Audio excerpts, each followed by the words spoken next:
safe and pleasant drives and not a lot of traffic. I'd like to introduce Anne Schink.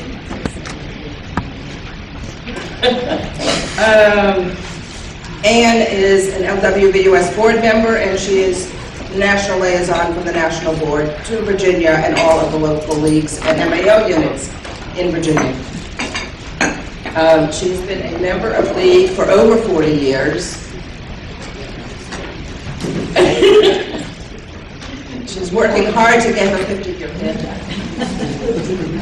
She's been president of local leagues and the state league in Pennsylvania. She's also, she currently lives in Portland, Maine. And she has served on their state board for several years as well prior to becoming a national board member last year.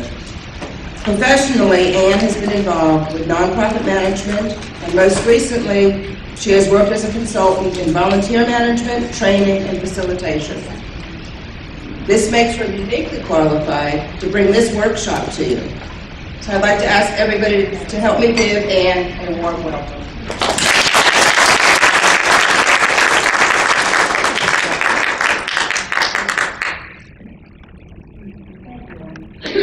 Thank you, Lynn, and thank you all for being here. As you can see, like all league people, I do those little housekeeping tasks when they need to be done. And it did amuse me when I came in yesterday and everybody seems to be running around with a job, moving furniture, finding handouts, and I thought, oh, these are my peeps for sure. I was busy trying to do everything for everyone. But I'm here today. I'm very happy to be here, especially in Virginia. A little bit far, it's big. But I'm here to talk a lot about what's going on in the league, partly at the national level, and of course bringing that out to you. We're calling it Welcome to MLD 2.0. And for those of you who've been involved in the league for a while and know Sue Lewis, I think probably know that that means a membership and leadership development. First, the big picture and how we got there. Once upon a time, I'm not manning my own slides, so if I talk a lot, it'll probably be so we get the, snap to the next slide. Once upon a time, the League of Women Voters had 100,000 members. They had leaders jostling for power. They had money to burn, and they had staff to complete every wish. Right? When reality set in, membership declined, leadership disappeared, revenue sank, and the staff was reduced. And as I was talking to someone else this morning, can you hear? When I first was on the state board in Pennsylvania, I think the League of Women Voters National Office had about 100 staff, and right now they have 22. So, just to give you an idea, they really do mean it when they say staff has been reduced. In response to this, they created this program called MRI 1.0, which was the Membership Recruitment Initiative, largely because they realized that we had to do something very specific about reversing our membership decline. And so they used tried and true best practices around membership recruitment. They focused mostly on membership growth and how best to do that. And I think for many of us, we have sort of forgotten. We just assume people will find us, and if they do, that'll be fine, even if we never have a brochure, we don't know what our dues is, we can't remember what the address is, we want to send in the checks. But it became a partnership at all levels of League. That was intentionally focused on recruiting new members, engaging current members, because I think we sometimes forget them if they don't seek us out, and developing new leaders. And the structure of the partnership really was all three levels working together. And as you will find later, it really isn't about levels. It's about three different spheres of influence. The LWV-VA board made a big commitment to this. The Sure Fellows program was developed to provide training for very specific leaders. And the LWV-VA staff developed a lot of new materials specifically for this recruitment effort. At the state level, the state boards also realized that this was partly their responsibility, especially the part about providing a state coordinator and those state coaches. And I believe from looking at your most recent newsletter, there was a big article about coaches, so you'll be hearing us talk a lot more about what that means. And for those of us who are experienced league members, we have a lot to share. And it's really important to take that opportunity. And it's one of the ways in which you can grow personally is being willing to share that learning with someone else. At the local level, we also engage with those local league boards, and it becomes a question of identifying somebody who's the key person around membership, making it a valuable part of your board. It's everyone's responsibility to some extent, but you have to have one point person. And making a committee to really talk about how you make a really concerted effort about developing membership. It needs to be part of your strategy, not just the parts that we all think about that are fun. We think the other stuff is fun. Generally speaking, we don't necessarily give the kind of respect to membership development that we should. That's one of our dirty little secrets, is that we often don't consider it the most important thing to do. But we are, first and foremost, a membership organization. But what does this partnership look like? It's a combination of national and state and local leagues working together, speaking with one voice, working towards a common mission, sharing resources and sharing knowledge. And part of what we need to be doing is to think about how we bring that gift to the people who want to join us. They're out there, we just haven't asked them. Then we entered our heroes, the first of whom was Mr. Shore, who in memory of his wife, gave a generous donation to the League of Women Voters, where they were able to create an endowment through that provided funds to support the Sure Fellow program. And without that, we would have been very hard-pressed to do the kinds of intensive development that we've done. The second hero was in honor of Nikki Harris, another longtime League member, and her husband also gave a bequest that allowed the national office to buy the software that they use for webinars and to keep that updated, which is also a great gift because so much of what we do these days is virtual. Now we're on to phase 2 of now change the name to MLD, Membership and Leadership Development 2.0. That really means that they realized that it was one thing to recruit members, but if you don't engage them, you're just going to be in the same spot you've been before. And because many people have identified leadership development as the biggest gift that the League has given them, and we just need to be more deliberate about how we do that, which is the reason for this workshop today. Many of you are very experienced leaders, but it's always a chance to see something new, and it'll give you a chance to do that for someone else, to use these same tools for your local and state leagues. The training will focus on growing those local leagues in terms of the new leadership. And that brings us back to one of the bigger concerns for a lot of local leagues is that we may have members, but we don't have people stepping up into the leadership roles. And so part of that is for us to be willing to let go a little bit, but to be in the position of actually coaching and training those people who come along, who may not have the same level of experience that we do. Next, the question for you is, what do you think a leader is?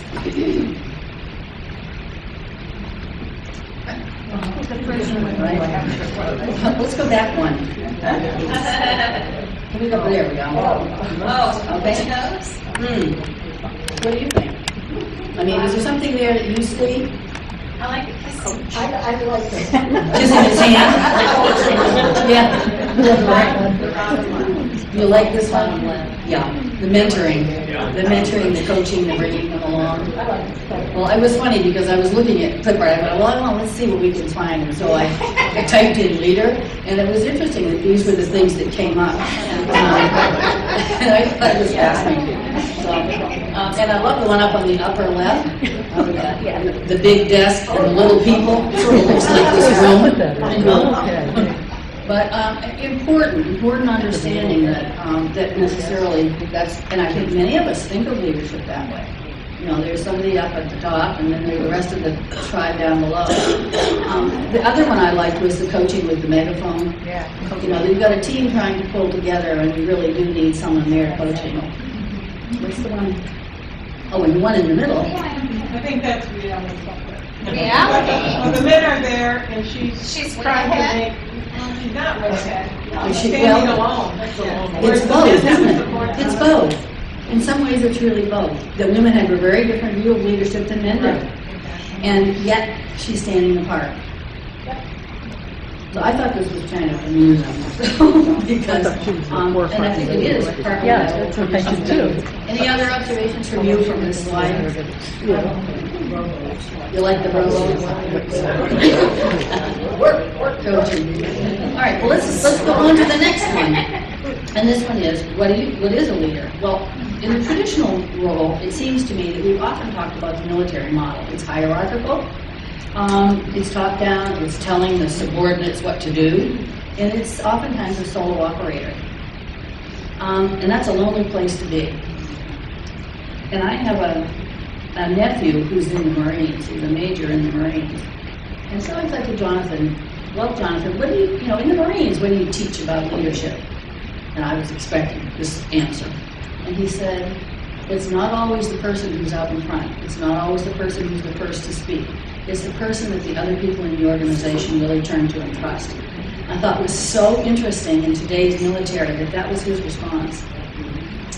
And then as I had said, you said in my bio, I worked with AmeriCorps programs, which is a national service program for a lot of times young people. Well, in this case, they were all young. They were 18 to 24-year-olds. And so I was doing a leadership workshop for them, and I asked them, what do they see as a leader? Which I find fascinating, which was, keep going, try again. You are a consultant, that you're consistent, that you're positive, you're vulnerable, you're authentic, you're honest, impartial, ability to instill confidence in others, the ability to control one's own fears, and a balance of idealism and realism. And I thought, boy, there's a really big generational difference in terms of what we're experiencing in terms of leadership. And I think for me, oftentimes this leadership piece really is much more that women's model. Much more collaborative, much more about coaching, much more about willing to be a teacher, to share your knowledge and not hold it for yourself. So I think it's important for us as we think about how leadership moves on, that those are the real gifts that we have, and those are the gifts that we need to share, and that's what young people are expecting of us. And as I mentioned to someone else, we do at the national level have a young people's task force, and they've been working for the last 6 months on developing a toolkit which they'll be unveiling at council. And it's fascinating to me because, I don't think this is exactly a true confession in this room, but when I think young members, I'm thinking 40.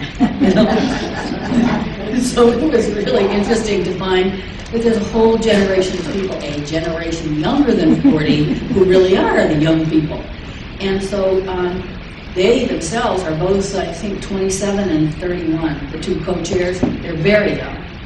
And it's very interesting to hear from them what they're thinking. Because they have persisted against all odds to become league members. In fact, one of them was a California league member, moved to Sault Ste. Marie, where there wasn't a league, and she's just determined to start one. And she doesn't care what barriers are in the way, and she doesn't care what they call it. She said, you can call it whatever you want, but I'm going to have a league in Sault Ste. Marie, even if it's 4 of us. So, good for you. But that's the kind of energy that we have out there if we can learn to capitalize on it and tap into it. One of the other things that we've done several times in workshops, and you may have already done it here, but I did bring it back because I think it's a useful shorthand for how you consider leadership. And this is called the medicine wheel, and many of you may have already seen it. Here we go. And it's primarily it's called the fourfold way. But it's an ancient symbol, particularly among Native Americans, that talks about the 4 winds, the 4 directions.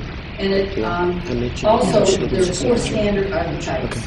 The visionary, which they call East, which is the eagle, 30,000 feet, big ideas. Healer, the South, which they demonstrate here as a mouse, which of course men hate. Just think, oh, this couldn't possibly be me. But it's really the person who's the feeler, the person who's concerned about sort of the emotional climate that you're working in. The teacher is the West, never enough data, and the warrior is north, just get it done. And oftentimes when we've done this, we have broken into small groups, and partly the fact is this room isn't really necessarily convenient for that. But we did think we wanted to bring it back to you. But what we did was talk a little bit about what these things mean, and what I want you to think about as I go through this is, where do I fit as a person? The first piece being, does this resonate for you? Is this who you think you are, or you can identify somebody you know is this? The first time I did this, I was surprised to find that the leader said to me, oh, I know that what you are. And I was quite surprised, but it was obvious to her, and even though it came out to be the same for me, it was interesting that she was able to spot that as the way I work. And we use this more or less because it's fun and easy to understand. I did have one of the board members who said, I don't like it because it's not scientific enough. But allowing for the fact that it isn't entirely scientific, just take a few minutes and think about you and your board and your relationships with other people and see which of these is most like you. The first being the East, who's a visionary. And their gifts are, they're the big picture thinker. They're the ones who never run out of ideas. They are creative and innovative. They have insight into mission and purpose. These are the ones who love strategic planning. They're very optimistic. They have a positive attitude. They enjoy exploration and experimentation. They appreciate lots of information and ideas. Their value words are options and possibilities. And I have a sister who's a complete introvert, which is sort of the opposite of me. And I remember when one time we were having a conversation and she said to me, I thought we'd already made that decision. And I said, well, I just tossed that out as one of many ideas. She was having a hard time kind of following where I was going. So you can see I'm an East. But in excess, what does that mean? Well, it means that I often lose focus. I can have poor follow-through. Great idea person, but not necessarily the person to see it through to completion. They lack attention to detail. They're not bound by, and sometimes miss deadlines. They tend to be enthusiastic early on, but sometimes get bored when it comes right down to getting it on paper and getting the tasks done. The next one is the healer. These are people. These are your people. They are values-driven. Their interactions and relationships are very important to them. They're team players, and they build on ideas of others. They're good listeners. They're very supportive. The decision-making is based on intuition. I feel rather than I think. Their value words are right and fair. And my experience in the league is that there are often Souths, but they're the ones who do the hospitality parts. They bring the flowers, they bring the cupcakes, they make sure that there are name tags, and they're the ones who put a human face on our organization. In excess, Souths, they may have trouble saying no. That they want to please, they want to be in the right place and do the right thing, but oftentimes they have a hard time saying no. They can be taken advantage of easily by dumping way too much on them because they're willing. They often internalize anger, and they often assume blame when there really isn't any reason for them doing that. They're focused on the present and not on the big picture, and they sometimes have difficulty dealing with conflict. And I had, at one point in my life, I had a Vista working for me, who was a South working for an East, and she had a really hard time because I telecommuted a lot, and she found it very difficult to be in the office by herself. She wanted that ongoing relationship with me on a day-to-day basis.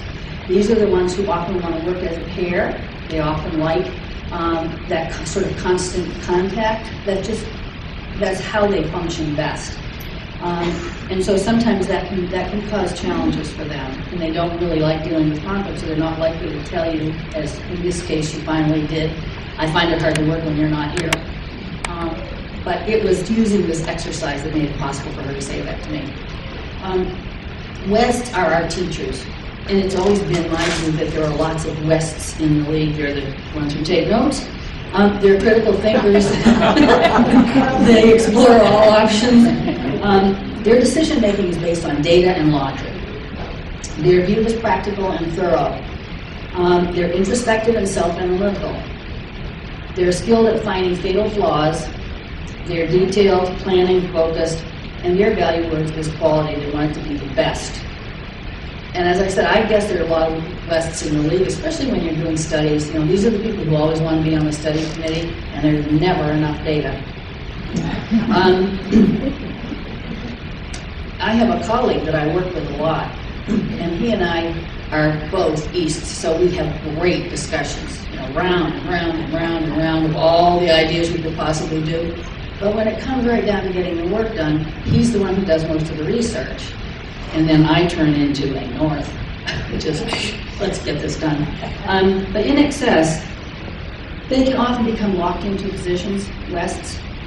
And, you know, when you're having consensus, these may be the people who have done most of the research, but they're not willing to let go because they have come to this conclusion through reasoned approach. They can be indecisive and slow to take action. As I said, never enough data. They can get mired in details with analysis, paralysis, kinds of things. They can be withdrawn. They can be distant, and they may seem to resist change. So these are people who are extremely valuable because they often understand what can go wrong. And I had a vice president who was a West. She was a chemist, and she always had read all the books. She read everything. But what was interesting to me is when I was getting ready to go into my second term as state president, the nominating committee did not ask her to be my vice president again. And I was very upset because she was my greatest ally. And the reason was, they said that she was very negative. I found this fascinating because I never experienced her that way. She was the person who would, you know, put the tail on my kite. And so for me, she was a tremendously valuable asset because she was able to think through things that I was too flying off to do. So it was a misunderstanding on the part of the nominating committee of how our relationship really worked. And it was very difficult for me because she was a tremendous asset.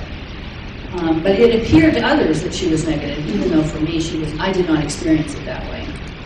Now, in terms of the North, these are the just get it done folks. They're very goal and task focused. They're the ones who we really need to have to move towards action, bring us back, you know, get the action planning done. They think in terms of the bottom line. What does that mean? How we're going to get it done? Enjoy the challenge of difficult situations. They're very quick to dive in. They persevere. They're not stopped by obstacles. They enjoy assuming leadership roles. And they value action. In excess, their decision-making may not be very well thought out. You know, they're just diving right straight forward. And for someone like me who's in the East, they often don't ask the big questions first. You know, they say, okay, this is the decision and we're going to move from here. They're great at getting the work done, but they sometimes don't take that one step back and look at the big picture issues. They can grow very impatient. You know, they're very busy watching the clock. You know, begin and end on time, our first rule. That's where that comes from. They can also be impulsive and disregard the practicalities of what they want to do. They're just driving towards that bottom line. They can step on toes and hurt others' feelings, and they may have difficulty delegating. This one is one where I think there's sometimes a lot of tension on boards when you know, you've got the person driving the agenda towards the clock, and you have somebody who's a South who's having a hard time handling some of the conflict that's been going on in your room. The North just wants to get the meeting over, but the South really wants to work through those feelings. So I think it's useful for us to think about where do you fit. Now, some of you, I want to just take a few minutes and let you sort of talk together, but this format, the layout of the room is a little bit hard to do that. But I guess what I want to do is I want to ask you, and if you can talk to your neighbor, go right ahead, but which of these profiles is most like you? Do you recognize yourself?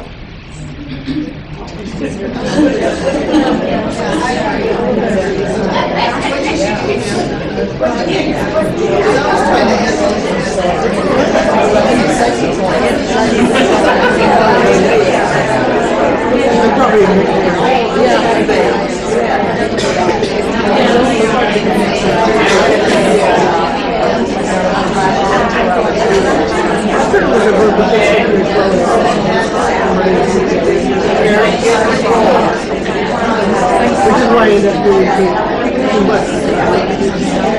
course in 3 years.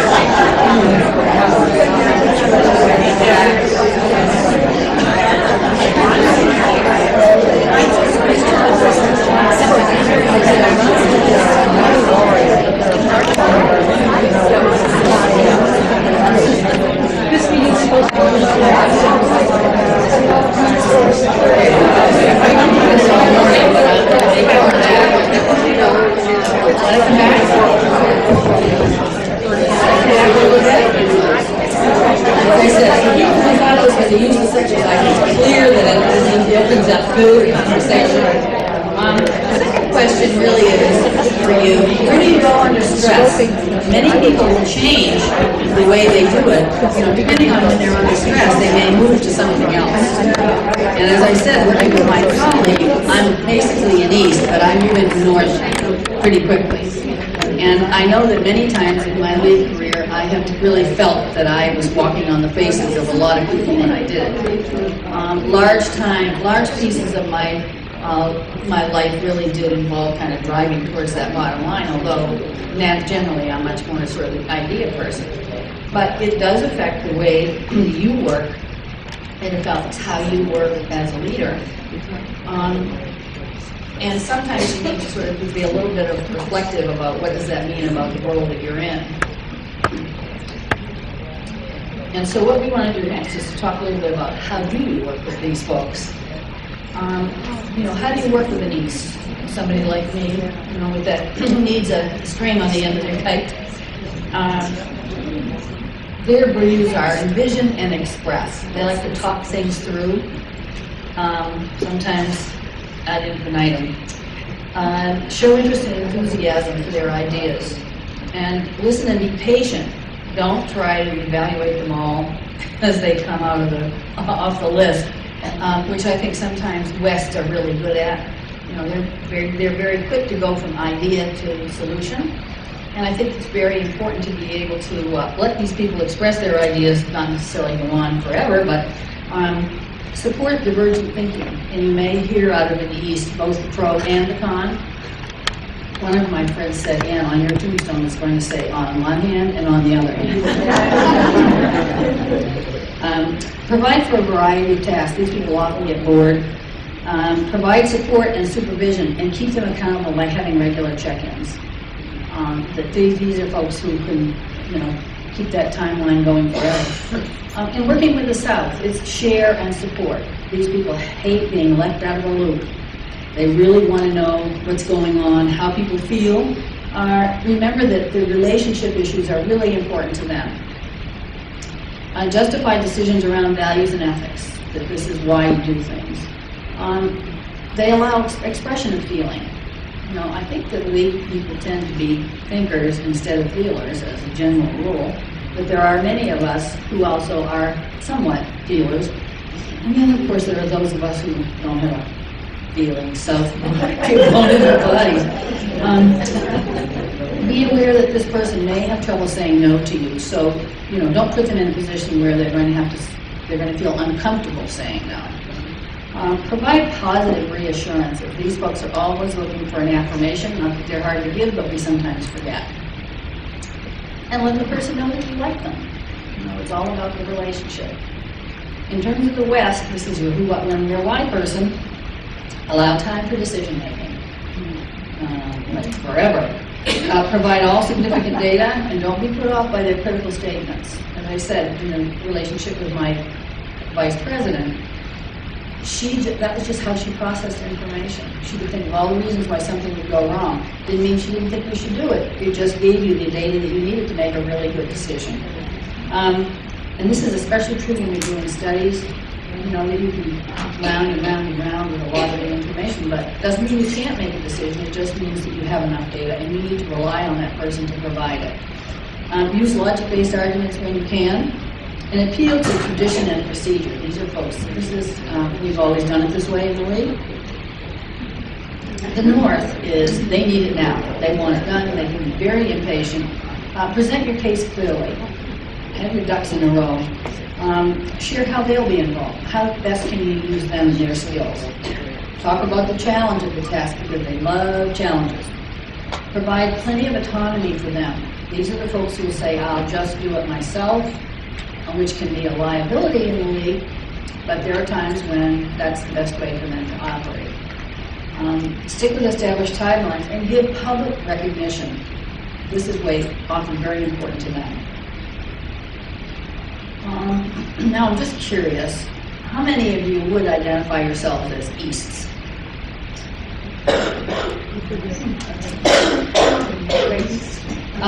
How many of you are South?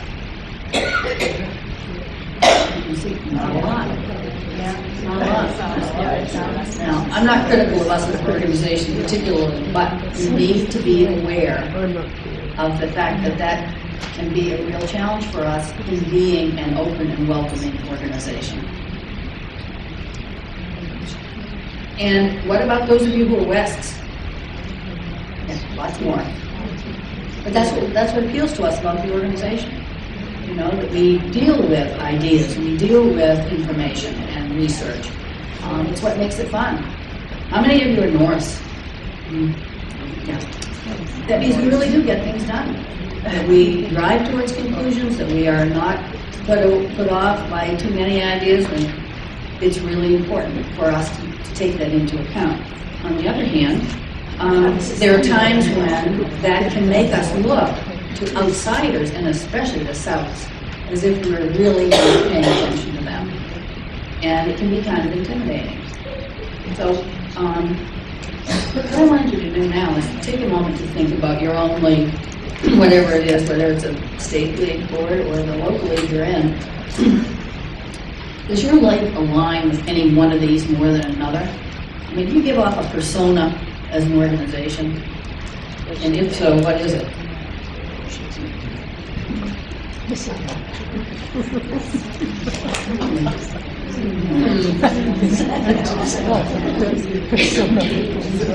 You know, I'm not smart enough to join your organization. You people aren't really very nice. I remember, as I said to you this morning, I remember a consultant coming to the National League and saying, I've never seen an organization so committed to killing its young. It's very important, but it may be the way it appears to outsiders when we don't have a lot of Souths in our midst. So we need to be aware of what that really means as we move forward as an organization. And it means we need to be respectful of those pieces that we sometimes overlook. How does the community see you? How does the community see you? Yeah. Well, what organization did more of the Souths join then? Well, what's interesting to me is when I did this for the national board one time, I said, oh, my local league's all Souths. All they want to do is have fun. You know, like, I'm not sure that's a bad thing. But she perceived it as a bad thing because they really were more like a club, right? And you know, the League of Women Voters is not really a club in that sense. You know, we're a membership organization, we're an advocacy organization, we're a learning organization, but we're not necessarily just a social club. So we tend not to pay a lot of attention to that. But even within our own context, I think this is really an important thing to think about as you're developing new leaders in the community. And I'll say this because I'm far away from home, I can say this. When I was a young league member, I joined the league in a place called Haverford Township, Pennsylvania, which was made up largely of Quaker women who were wives of faculty members at Haverford College, part of that Quaker community. And they were wonderful to me. I was very young, and they took me under their wing. They coached me, they trained me, they sent me off to all the trainings and things that they could easily have gone to themselves. And they were very, very supportive. And then I moved a mile away across the county line to a different league in Lower Marion Township. And Lower Marion Township was a completely different personality. And I went on the state board, and I was on the board for 10 years, and in the 10 years that I was on the state board, I was never invited to a meeting as a speaker because I wasn't doing anything for them. And when I was in Haverford, they would say to me, we're a B organization. So I said, what do you mean? What do you mean by B organization? They said, if it isn't fun, we're not going to do it. But when I moved to Lower Merion, it was an A organization. Just ask them. They were the best, the smartest at everything. And they were not nice. They were full of leaders, you know. Larry Summers' mother was one of them. I understand Tim Geithner's mother was one of them. You know, so they're very important. They were very important in terms of the organization. They were very different. They had completely different personalities. But it was interesting that the league that sustained itself the best was the small Haverford League. And the Lower Merion League may have had 300 members, but they had no leadership. Part of it was this persona that they put out in the community that no one in their right mind would take on a leadership role because they were just as likely to have their legs cut out from under them. And I say that it's unfair for me to say it, but it is the persona that they gave off in the community. When I moved to Maine, I went on the state board, and the whole board was North. It was so interesting because the really important goal was they got through their agenda between 10 and noon and they were out of there. You know, ooh, okay. Why did anybody want to be part of this board? Because there is a certain amount of personal commitment, and whether you're a South or not, you want to be with people that you can enjoy, and that there is a certain personal reward about it, that those relationships really count. So my examples to you are, keep an eye on how you present yourself to the community, because oftentimes those things really do affect whether you're able to recruit people or not. And what we find is that the young people who do join are extremely persistent about it. They had to work really hard at it. And they had to overlook the fact that we weren't necessarily paying attention to them. That if they could find a meeting house and the time, great, but we weren't necessarily making it easy for them. So don't underestimate the role that South will play in being a wonderful, warm, and supportive place to be. And the one thing that we don't say about league membership, we often forget, is they're the best friends that I ever had. You know, and the best thing about Facebook was being able to stay in touch with all my old league friends from Pennsylvania and send snarky emails back and forth. But it's something to just think about as you are going out here trying to develop leaders. The really important thing about leadership development is that there really are 4 aspects of it: physical, mental, emotional, and spiritual. That each person draws on all 4 of these directions to really be a whole person. When they talk about it as a wheel, they really mean that you draw on them all. And as a leader, your job is to identify what role is appropriate for you in any given situation. And there are times when, and I am not remotely a South, anybody who knows me will tell you that, but I do have learned to be respectful of when being a South is really important. And the same thing is true about learning to tie down your own kite tail, which is to be able to say, okay, today what we really need to do is back up and look at the big ideas and not just dive into the first conclusion that comes along. So the really important reason for doing this exercise is it gives you a shorthand way of looking at yourself, the organization you're in, and how those things work together to make you both a welcoming place, an organization that people respect because of the amount of work and research that we do, but that we can be trusted to complete work when we say we're going to do it.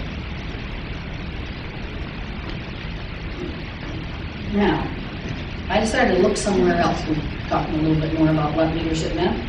And this is a book that sort of the standard these days called the Leadership Challenge. And it's called, this is a very nice chart in there called 5 Practices and the 10 Commitments of Leadership. And you're all very good about taking notes, but I did want to suggest to you that we can send you the Leadership Challenge activity that you can use for the local leagues, and it's all in a much more condensed format. Because it's kind of fun, and it's a great orientation tool for a new board. So we'll make sure that Sue gets a copy of it in an exercise form for you, so you can take a little more time with it. And this also comes as a very nice 1-page chart, so I'll make sure you get that too. But they're, the first thing is what they call model the way. Find your own voice and clarify your own personal story. I was at a training event and we were sharing our stories, and one woman said the first league meeting she ever went to, she was young and pregnant and in a new town. And an older woman, we've always had older women in our organization, said the first thing that she learned in the league, she went to her first league meeting and said, I spoke. And I think that that's really the big exciting thing for most young people in the league, or new members of any age, is the idea that you can find your own voice and that it's respected and you've been given space to explore your own ideas. The second is, set the example by aligning your actions with your shared values. And although we don't spend a lot of time talking about shared values in the league, there are many of them. And if you make sure that people have read from cover to cover Impact on Issues, you will know. And by the end of today, when you've read, is it called Practicing Action, something like that, you know what those values are. And the league has been very good about being concrete about what they are. And we do speak with that voice. Inspire a shared vision. Envision the future by imagining exciting and ennobling possibilities. Take the time to envision not just the tasks, not just your calendar, but what is it you really want to accomplish over the year or two of the cycle. And list others to this common vision by appealing to their shared aspirations. And I think for those of you, I hope it's all of you, who get the Leaders Update, which is the electronic newsletter from Elizabeth McNamara, oftentimes she speaks specifically about values. And so that when you talk to people, they understand where you're coming from because it's not something they necessarily hear on the news or in any other media. We speak with a different voice and we have values that other people would like to be aligned with. And enlist those people, engage them in some way or other. Challenge the process. Search for opportunities by seeking innovative ways to change, grow, and improve. Always question what you've done. Not necessarily because you're going to undo it, but make sure you're really on the right path, that you're doing things in a way that makes sense. It also keeps you fresh and new. Experiment and take risks by constantly generating small wins and learning from others. And I think it's the small wins thing I want to focus on here. That when you are a learning organization and you want to bring leaders along, you give them small tasks and small successes, rather than saying you're going to tackle the entire thing all at once. That takes some discipline to do that because we're very interested in the big ideas and the completed picture. Enable others to act. And I think in the end, this is one of the most important things that the League does well, which is foster collaboration by cooperating on goals and building trust within your organization and within the community. In fact, the National League has done some work with Celinda Lake, who's a nationally renowned polling person. And the League of Women Voters is one of the most trusted organizations in the country. People have absolutely no idea what we do, but we generate a lot of trust. But the fact is, we should be building on that. And so using our name well in the community is a good thing. And it is shorthand for a lot in terms of what the community expects us to be. Not necessarily know what we do, but they do understand what we are. Strengthen others by sharing power and delegating. Give some discretion in decision-making to those members who you want to develop as leaders. But encourage the heart, which means you don't cut their legs off from under them in public. Don't send them out when they're not ready, but provide the kind of support that allows them to grow incrementally. Recognize their contributions by showing appreciation for their individual excellence. Give them a chance to prove themselves. And celebrate the values and victories by creating a spirit of community. And I think we've done really well at that. I think we've really tried. But these are really wonderful ways of looking at leadership from a very different perspective. It's not that person at the top all by themselves, hanging themselves out to dry. It is when you work as a collaborative team. And as I said before, it's partly a generational thing, And partly it's just understanding how leadership really works in the real world, but part of it is being the kind of organization that young people will be attracted to because this is what they expect. This is what they're looking for. That those generational differences really are significant. They want to dive right in. They don't want to wait around for 3 years to get a chance to try something out. They want to be able to start right away. Now, whether or not we are completely comfortable with that as an organization, well, that's a different question altogether. But give them a chance to try those things. And within the context of the league provides a tremendous structure for doing that. You don't have to have all the information but the league has done it somewhere, and we'll be prepared to share that with you. How do we ask people to be leaders? This is really an important question, because after everything that's come before it, is it a question that you are comfortable with, that you've done as well as you could? Does it mean that you bring somebody on the first time they express interest in the league, get them to pay their dues, put them on the board, and give them a huge portfolio like creating a voter guide, right? Be careful about that. Find ways to engage them that have smaller stakes than that. How do we support new leaders? What have we done for them? Interestingly enough, council is the off-year national meeting, and it's really only for about 100, they say, 2 from each state. And this year we made a deliberate effort to say, bring on your new president, if you have a new state president coming in, and 1 emerging leader.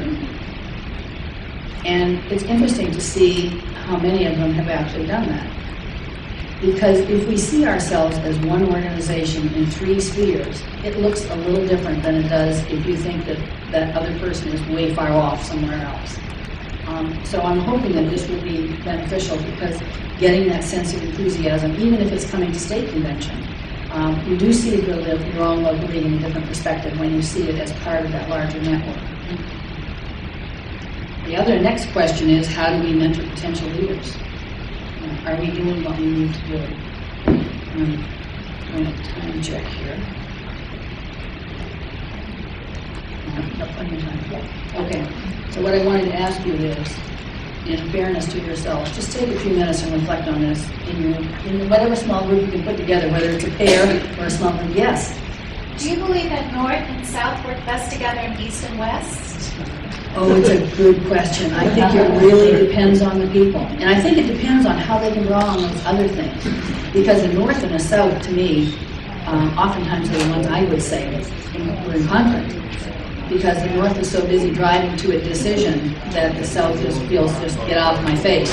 But then again, if you have a North working with the South who trusts that South, the South can soften a lot of what that North is doing.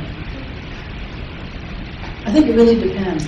I mean, let me put it this way. I had a boss who was a West. And she had a terrible time with me. Not that I didn't have a terrible time with her. But partly because she just thought, she said, she's out and think about this, she said, do you believe everything that comes out of your mouth? Well, no, I'm giving you ideas. It didn't mean I subscribed to them necessarily. They were just generating ideas. But man, she thought that would settle me down. And I think that East and West can sometimes really just drive each other absolutely crazy, because they never make a decision. They're always in the idea phase, and they're never in the resolution phase. And I have an ex-husband who's a West, right now, big West, and it was very hard because there was never enough data for him, and he just had a terrible time making decisions. I mean, he was paralyzed. So I had to go into North mode a lot, because he was just overwhelmed by the amount of data. And I think that happens to a lot of Wests. you know, they can't see from all that data how to pull the thread out of the one piece that would make it possible to make a decision based on the available data. But I think the goal is, as I said, is to pull on all four directions as best you can. Yeah. Do you find that with the league in particular, given the different positions that people have, the different areas of responsibility, that sometimes the north person is the best person for this job, and the south person is sometimes the best person for that job, but I think the weakness is within any organization, not just the league, is that, and I'll use a sports analogy if y'all don't mind because I can't think of another one. If I'm playing, There's a second microphone here somewhere. Yeah, we're.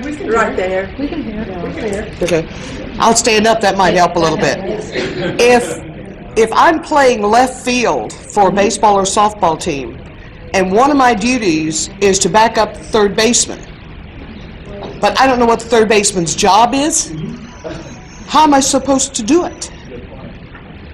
You know, how do we expand our parameters so that we have a better understanding and knowledge of all the roles and how the role that we're trying to contain impacts those areas? Yeah, I think you raised a good point, because I think we sometimes have very rigid job descriptions. I mean, yes, it's very important in the volunteer world to have a job description, but if it's not really shaped in a way that builds on the assets of the individual, then it may or may not work.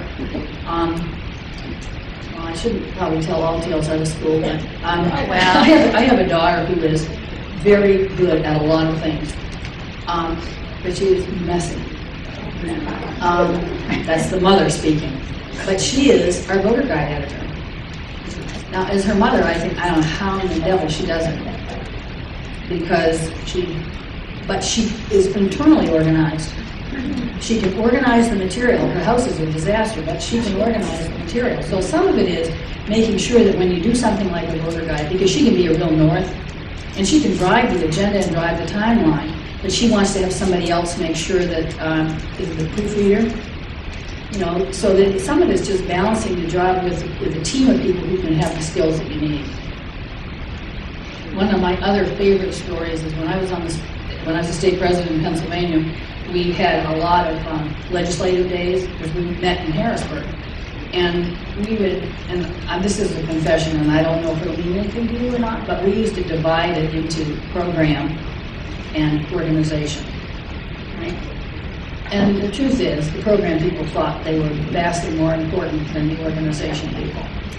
The organization people were the ones who were building local leagues, you know, doing all that sort of thing. But the advocacy folks, when they went on the Hill, they went by themselves. I don't know why, but they did. And after a while, we thought, the organization folks got a little annoyed about it and said, you know, why don't we pair up and go in pairs to the legislators? One program person, one organization person. And they came back, and they were just glowing with excitement. I said, well, what happened? And they said, well, we found out who's a fly fisherman, you know, whose children are going to swimming camp. We found out all kinds of things about these legislators that we never would have found out before. And so what happened was that probably most of those organization folks were in the south of our board, and the others were in the west, you know, go in there and drive with our positions and try to persuade them by brute force. But when they took along a person who was a little more human, they got a much better response. They did the more introductory pieces about just establishing rapport and the sales language, and then the West was able to do their sort of proof statement afterwards. But it was just a really funny and important learning because they were completely different approaches, but they worked much better as a team. Any other comments? Because this isn't necessarily the best format for that, but I would be happy to, I really would like to take some time for questions. Yes? And in promise that we could have information about the leadership challenge. What about the before? Yes. West? We have that in an exercise format, and it puts the four profiles on a card, sort of like on one side, and the on the back, and then a way to do it in a small group. So we can send it to you in that format. Okay? Yes? Did you say that actually sums up the presentation? then? The leadership compass really does not, it just gives you what those 4 profiles are and how to, what we normally do is with a group is we get them to, we do the profile, do the presentation piece, then we get them to go into 4 corners with your compatriots, and quite often we'll ask them to either plan a vacation or plan an event and see how different they are. My question was, are you going to set up PowerPoint electronically? Oh, the whole thing? Well, I guess I could. The whole PowerPoint? Yes. All right.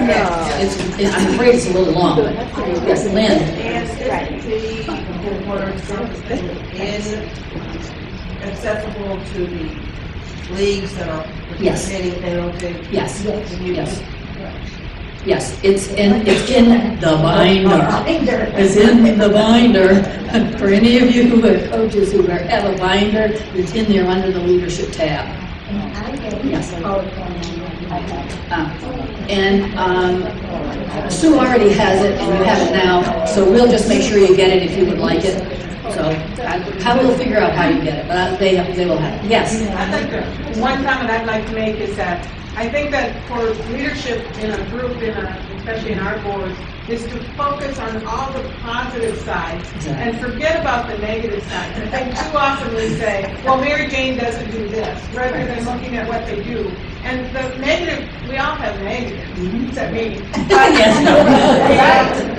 got that. Okay. But to focus on the positive side, and if they run a little behind in your scheduling or something like that, you can always come along and help them along with that. But I think to focus too much on the negative is destructive. Well, and I also think, this is another one of my true confessions, is that I think as a rule, league members tend to be very critical. In a positive way.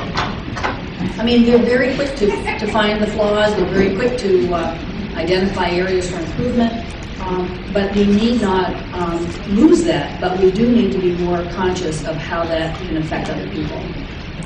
Yeah, go ahead. I'm trying to fit within your presentation of one of the major problems that I have seen, both for membership as well as leadership development, and that is the perception of all the work that you have to do. Because as the membership has gone down, it seems that the members and leaders do more and more, so it's very hard to recruit people if they see that you're working night and day. And I'm just trying to figure I think it's how a to huge build issue. It's a very that big in, issue. because I know a lot of people, I'm sure, don't accept my invitation to join the league because they don't want to have anything to do with an organization that takes as much as my time to really do. Well, another one of my personal confessions is I was a terrible recruiter. For that reason, I said, I don't want to do what you do. I went, you don't have to do what I do. I do it because I like doing it, but you don't have to do it. But yes, you're right. We need to be really clear about what it means to be a member. Yeah. I may be the newest member in the room here. I didn't join until January. I'm sorry, I'm not young. Not at all. I want to tell you what appeals to me, and my background is I'm not very political, but lately I've started doing more campaigning. You want to stand up? I'm sorry. It's hard to hear. I wanted to do I started the league because I was more interested in campaigning for parties. And I found while doing that all I wanted to do was target and message. Right. And I went to my first league meeting, which was about uranium. I said, uranium mining. I didn't even know it was a problem. But everybody sat there with the thing that they had all read beforehand. I hadn't read it. And discussed this issue for a couple of hours. And I thought, these are serious people. They actually care about the issues. They don't care about the messaging. And I want to join.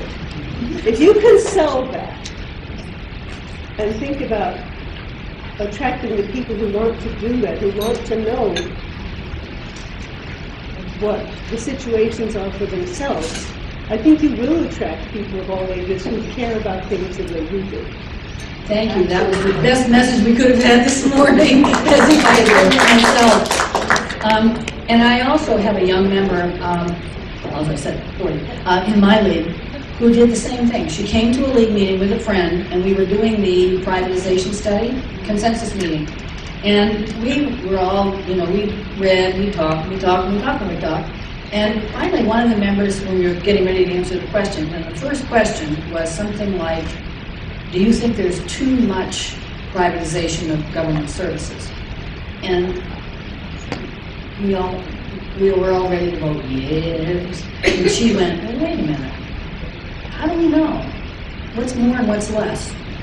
And she started, and she was a very experienced league member, and she started saying, you know, I'm not sure that's really, how can we gauge? It's an opinion. Is that what we want to build a consensus around? It's an opinion. And all of a sudden, we all kind of went, well, you know, you're right. And so we said no. And we were all prepared to vote yes when we started, but it was that kind of reasoned conversation that came to realize that it wasn't an open and objective question in the first place, that it was based on an opinion, and it wasn't really relevant to whether or not how we thought we should proceed. But I like to think that those stories are what make us important and valuable. And your story is another wonderful example. Yes, Mike? One of the things I've been concerned about has to do with how technology is changing all of our organizations. And I'm not sure where it fits geographically, but it might be in the cloud over all of those folks. Right. And a willingness and eagerness to say, we don't have to have meetings, we can just send messages, as in yes or no, without any of that thought and learning from one another. And I find that really worrisome, because you might take all the fun out. Well, because so much of that for us really is about that interaction, that building a sense of community, that building a sense of shared values and shared ideas is a big piece of who we are. And this is my commercial message for the morning, but I have just gotten a book that Elizabeth McNamara recommended, and it's called, it's in the back, and I'll do it this afternoon. But anyway, it's called Sustaining the League of Women Voters in America. And it was a PhD thesis of a young woman at Georgetown, and it's newly published, and it reads a little like a PhD thesis, but and it comes from a sociological perspective, which is very interesting, because she's not a league member, and so she's looking at it from the outside about what does it mean in Robert Putnam's context of social capital, whether the bonding social capital from the League of Women Voters' internal local structure is its really big strength. It's not about the messaging, it's not just about the Facebook posts and tweets. And so I'm only halfway through, so I can't tell you the conclusion, but her perspective is that that is the unique foundation that has made the League succeed as long as it has when other membership organizations are failing. And I do have the book, and I will hand it up, but I've forgotten what the woman's name is, but it's a very interesting study about why the League is successful, and of course I haven't gotten to the end, so I don't know what her conclusion is, but it's a very interesting way of looking at how do we keep that core sense of building a sense of community around ideas with the technology and the other kinds of competition we have in the marketplace of ideas. Yes? The Fairfax League, which is a large league, has 11 units. Wow. And what we're finding now is half our members do not belong to units, but those that do belong to units and move within a geographically drivable distance don't join the unit that is now closest to them. They continue to go back to the unit that they've been in for the last 20 years, even if they've changed counties and governmental districts. And that's a very interesting problem for us to face, because it's not a question of joining the league or participating in your current government. It's the friendships that you develop that create the loyalty to the league. And that's, in a sense, a problem for our own personal growth, especially when we find that half of our members no longer join units and are just looking at it over the internet. Yeah, and I think too that one of the things that we're moving ahead with is this whole notion since I come from a rural state, is that whole question about MAL units. That they may very well be perfectly happy to be an MAL unit forever, and they don't know if they ever care if they're going to become a real local, real, right? How's that for a judgmental statement? But I think that we need to be really adaptable about the demands of tomorrow's world around us. And, you know, if they're a member, they're a member. And it doesn't matter where they came from. And I used to say, are we an organization about going to meetings? It seemed to me there were a lot of times that seemed to be how we measured success. And I think we have to face the fact that in tomorrow's world, that may not be the best measure, even though that is, I think, in many ways our real strength. But how do we create that sense of community outside of a meeting structure? That's going to be the real challenge. So when we talk a little bit more about leadership development, which is where I'm headed, we need to prepare members by building their knowledge and their confidence, as we've said, in small ways. We need to intentionally identify them and include them, emerging leaders, in our activities. And as this Young People's Task Force says, it's like a first date. You know, maybe you will and maybe you won't. It's not about grabbing them around the neck and getting their $55 or whatever it is. We need to be patient about it. And there may be people who come to our meetings for years before they join. And we need to be comfortable with that. It may take people that long. And I know that for most people that I know, they may have heard about the league and had sort of quasi-invitation in one place, but it may take them 2 or 3 years to finally settle in or move and to actually become a member. The most important thing I think we need to do is to create a leadership ladder, which is very much what a lot of you have been saying.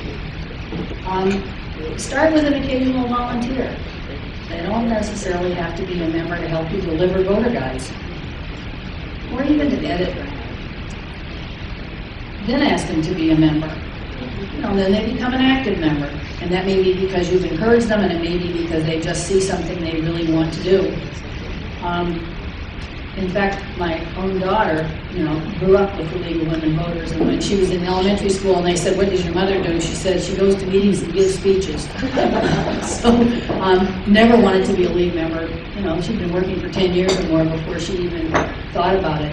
But she went to a national conference. She was working for a literacy organization, went to a national conference and came home. She said, "Oh, I had the best idea." I said, "Oh, what's that?" She said, "They create this easy-to-read voter guide in Oregon." So I said, "Oh, who's their partner?"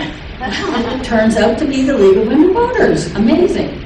But she identified that as the one thing she was really interested in doing, and her mother's 40 years in the League made no difference really.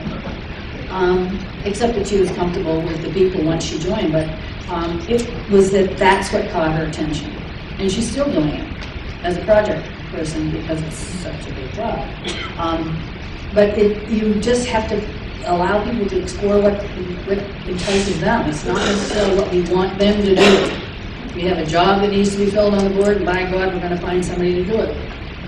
Some of it is we need to be open to the kinds of things that they want to do and what they want to bring to the organization. Then this is a question of what we're calling an emerging leader. You know, are you really encouraging these people? Not necessarily by just putting them on the board, but giving them a project, getting them out, getting them some visibility, if that's the kind of thing they do. Now, and I think today with professional women, we've sort of skipped an entire generation of people who went back to work.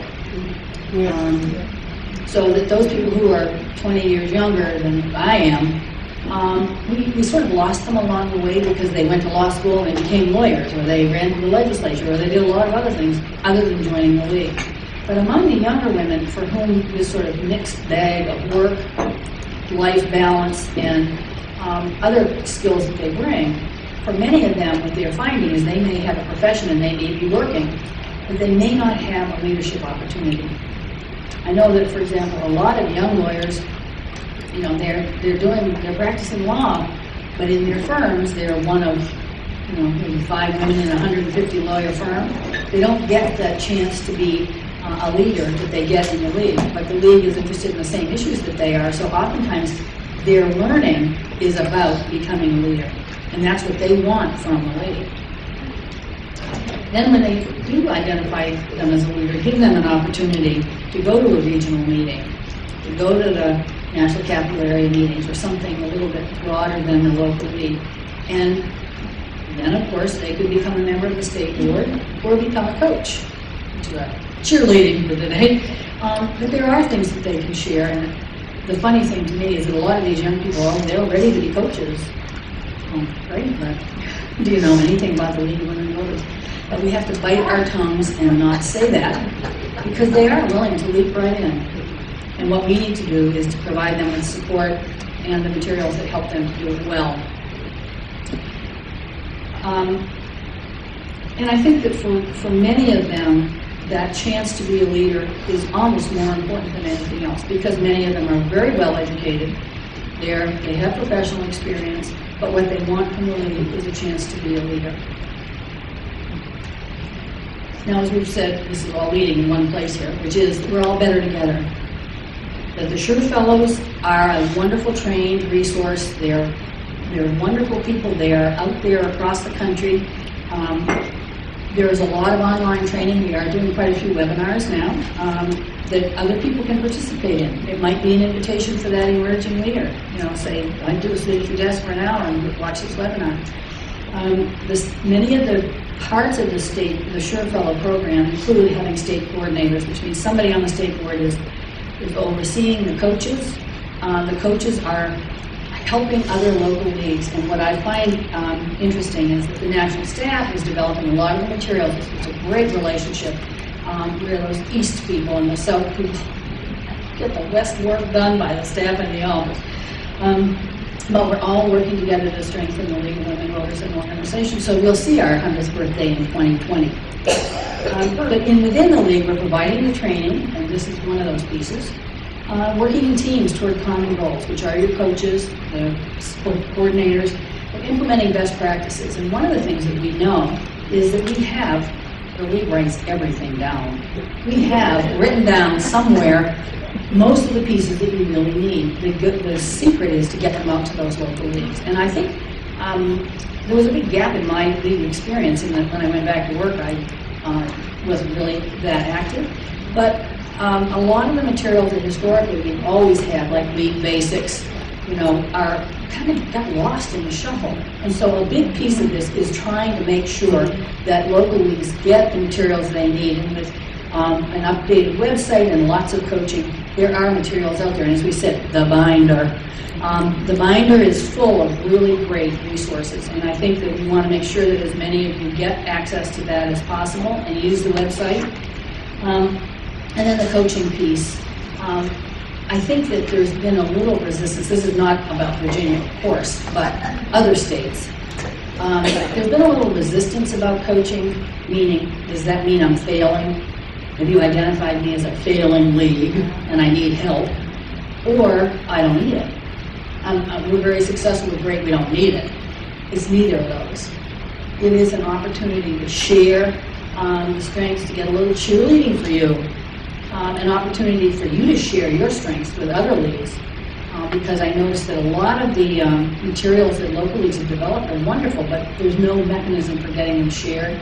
So that's really what this is about.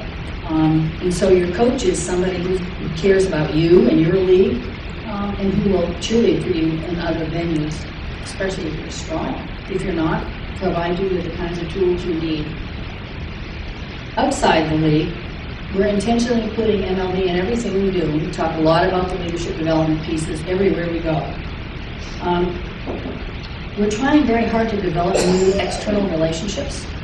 And someone asked me earlier about the due structure and how much of it went to national. This is one of those opportunities for you as a local league to say, who are the organizations in your community who support you? Build partnerships with them. Get them as sponsors and funders of your projects, because they care about what happens in your community. This is not part of this, but one of the things that surprised me, I discovered the other day that PMP, which you all know about, which is the per member payment that is part of your dues that goes to the National League, that 23% of the national budget is made up of PMP, which isn't very much. I was really surprised that fundraising, direct mail, and grants makes up the larger bulk of the program. It's just an interesting statistic, because it's sort of what happens to most local leagues. A lot of the PMP goes somewhere else, and the small percentage of what funds their program is what you raise locally. And that's, in some ways, almost intentional. that if your community supports what you're doing, then you should be able to fundraise in your local community. So that's a large part of what this developing external partnerships is about. And increasing the league's profile and visibility in the community. And as I said, because it's an organization with a very high level of trust, just getting your name out there is important. It doesn't necessarily mean you have to write a tome or, letters to the editor and opinion pieces every week, but if it just says, the League of Women Voters says, there's a lot of respect in the community for that. So keep those external communications going. The last part really is about measuring our success. And what has been interesting is, of course, they've invested a lot at the national staff level and in the Sure Fellows. And there's been a little bit of nail biting about whether or not it really works. But what we have found is that we've trained almost, by the end of the summer, all 50 states will have received some sort of MLD training with the Sure Fellows. There are now 25 of them across the country. And someone else said something last night at dinner, that the Sure Fellows are wonderful, and they recruit every year, every 2 years, every year. Right? It's been every year. Every year. Until, Yeah, and they probably won't do it that long. yeah. But the fact is, this is a wonderful opportunity, and you can nominate yourself. You don't have to be asked. But it's a wonderful opportunity, and many people who've been longtime league members, and the same thing is true for these 100 coaches, they want something that will refresh them. And being a coach and being a Sure Fellow are ways to refresh your participation. It doesn't take away from what you're doing. It doesn't mean your local league is going to lose you. It means that you give people a new opportunity to move on in a different direction and share what they know. So don't hesitate when it comes to opportunities to give them a broader way of participating in the league. What we do know is that with those states who have participated in the MLD program, there are better membership numbers. It is small, but they are much better. And it is clear that as a comparison group, those who have not participated do not have the membership growth that those who do. So it's important to participate if you can, because there is a lot of support for you. There's more community involvement, there's better visibility, there's more connection in the community, and there is renewed hope and enthusiasm in those leagues that have participated. So don't hesitate to participate, because it really is a big cheerleading experience for everyone. It's the belief in the power of our mighty voice, and that will continue to grow. In 2012, the League served millions of voters online and in person. Now, I haven't said a word about voter protection today. I'm not Elizabeth. Today is not that day. But because of the kinds of challenges that we have had across the country in voter protection, well, not in voter protection, in voter suppression, but we as a positive organization are calling it voter protection. We have done miraculous things at the state level, even if it is just standing up against the tide. We've fought back ourselves on voting rights on everything from photo ID to other kinds of, early voting, all kinds of constraints that have been tried at the state legislative level. We've registered over 100,000 voters just ourselves in underrepresented communities. And while many of us think of this as something that's just kind of a given for us, there are still many places where it should be a major piece of the activity that you're doing. In Maine, it's hard because we have anytime registration right up until election day, so we've never taken it very seriously because it's just too easy. It just didn't seem to be a good investment. What we're finding is, especially in underrepresented communities, there are places and big pockets of people who aren't registered. What we're also finding, particularly in the immigrant community, is that even if they're registered, they're intimidated by the polling place itself. So I think what we intend to do this fall is to go out to these underrepresented communities, which we have to learn to identify, of course, and help them, see if we can show them what happens when they get inside the polling place. When you pull the curtain, what happens, and what if you make a mistake. And interestingly enough, one of the immigrant communities said that the biggest challenge for the women was they'd never gone without their husbands. And they weren't sure they could. Did they know if they went in by themselves into that little booth, would they know what they had done? do they have to sign the ballot? Interesting. But they asked. Well, if that's a hurdle, you think you're going to have to sign the ballot. And the other was, they would get their names mixed up, first name, last name, backwards, and that was so intimidating to them that they'd rather stay home.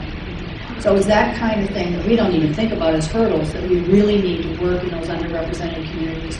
And in some cases, I know that they did a series of public hearings around voting practices in Maine. One of the others, which never would have occurred to many of us because we're so used to it, is the candidates outside the polling place. They said it's running the gauntlet, and everybody described it that way. And they considered that a real barrier to participation. And that they said they had experienced people turning around and going home. It wasn't even a long line. It was just those candidates and petitioners standing outside.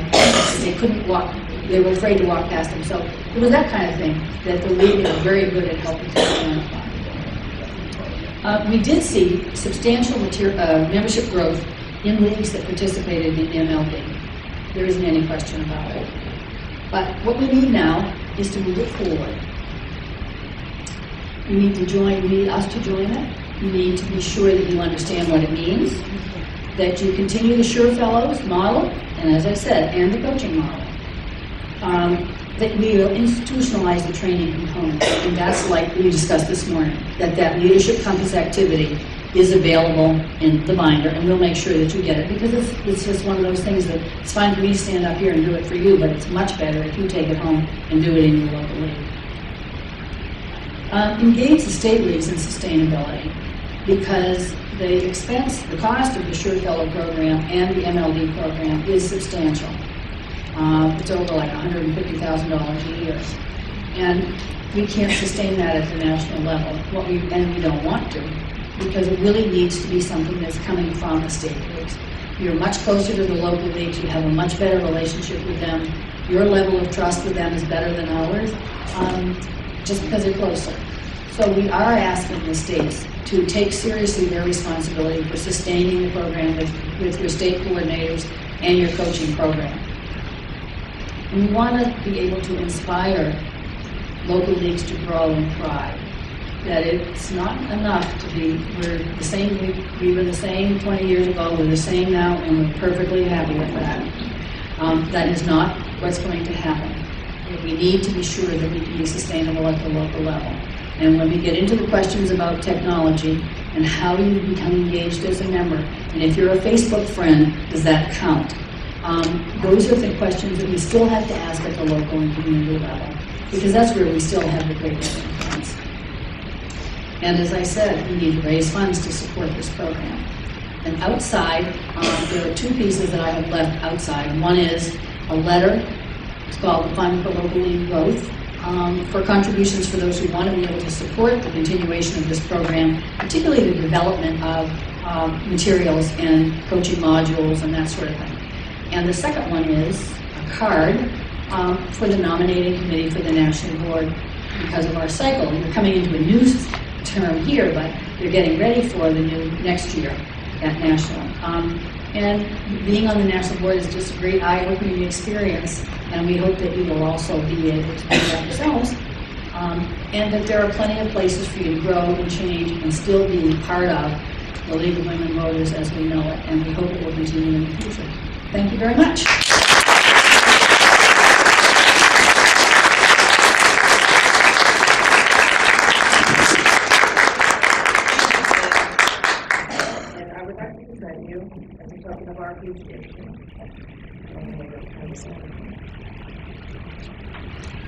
Okay. 1 hour shining a light on democracy flashlights. These and other wares are available out front. I encourage you all to stop by there. And